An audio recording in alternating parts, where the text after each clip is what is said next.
7, 6, 5, 4, 3, 2, 1.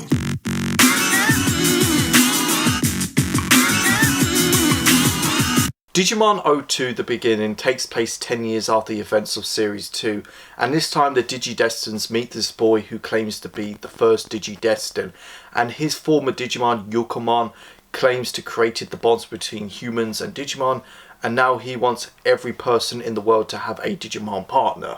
Now, I'm an old school Digimon fan. The original will always be my favourite, and Series 2, how I see it, is a solid sequel series.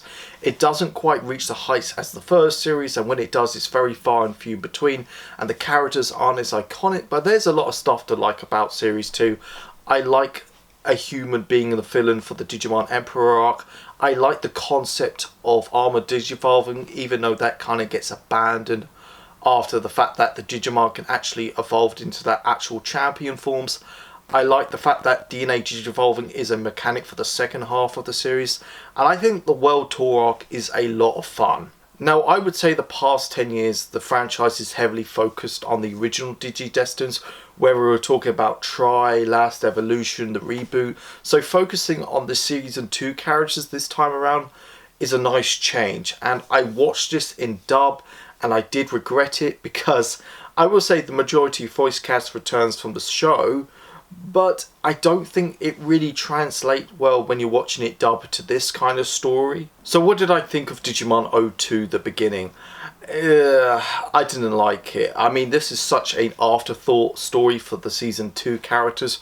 I would rather watch Digimon the movie, even though that's one of the worst American adaptations of an anime, but it's a guilty pleasure and it's fun. It still has the greatest movie soundtrack of all time. 1 week since you looked at me, cocked your head to the side and said I'm angry. 5 days since you laughed at me, saying get back together, come back and see me. 3 days since the living room, I realized it's all my fault but couldn't tell you. Yesterday, you've forgiven me, but it'll still be 2 days till I say I'm sorry. Hold it now and watch a hood wink. Does it make you stop think? You'll think you're looking at Aquaman. Hey! Some fish although I like the chalet Swiss, I like the sushi cause it's never touch a frying pan. I have a tendency to wear my mind on my sleeve. I have a history of losing my shirt. The problem with half of these Digimon movies, they're trying to tell a complex story without being fun.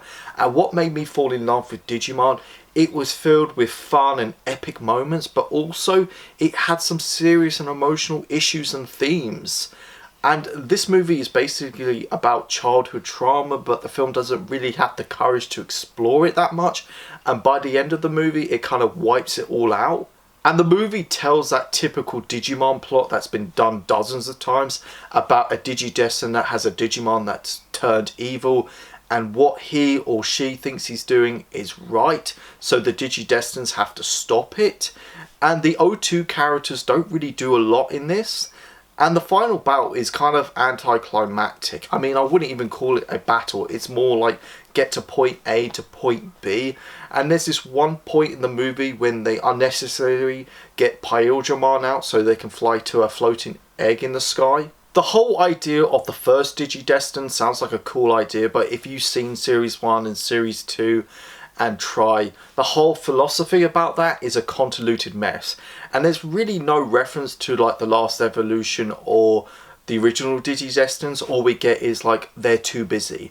And if you go back and watch those trailers where they show you a glimpse of Tai and Cory on the day they encounter Paradramon and Greymon, because they went back in time, I mean, you just get a glimpse of it, and even Ken and Davis don't recognise them, so that was kind of like misleading. There are a few small things I liked in this movie, like the fact that the whole bonds are strong between Digimon and Digidestin, so they no longer require the Digivice, is kind of interesting, but it kind of falls apart for me considering the events after Last Evolution, and we know they didn't need their Digivice, considering somehow they can use their smartphones to evolve the Digimon. That's a thing now.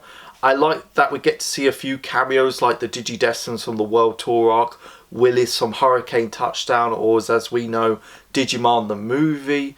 And whenever we talk about the Japanese themes, I know people would say like Butterfly or Braveheart are the best, but Target has always been a personal favourite of mine. I mean, that theme always gets me pumped.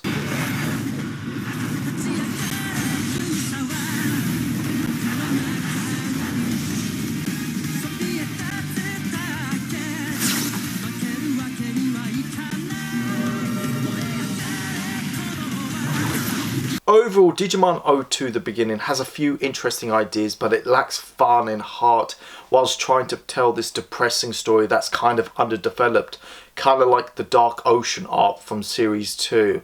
But I will say this movie does open the doors for other Digimon movies from other series. Personally, I would love to see one from Digimon Tamers. Thank you so much for watching this video, guys. Go like, share and subscribe. What did you think of Digimon O2 The Beginning? Go check out my Facebook, my Twitter, my Instagram page, my Letterboxd page and my TikTok page. You guys are awesome. I got your back.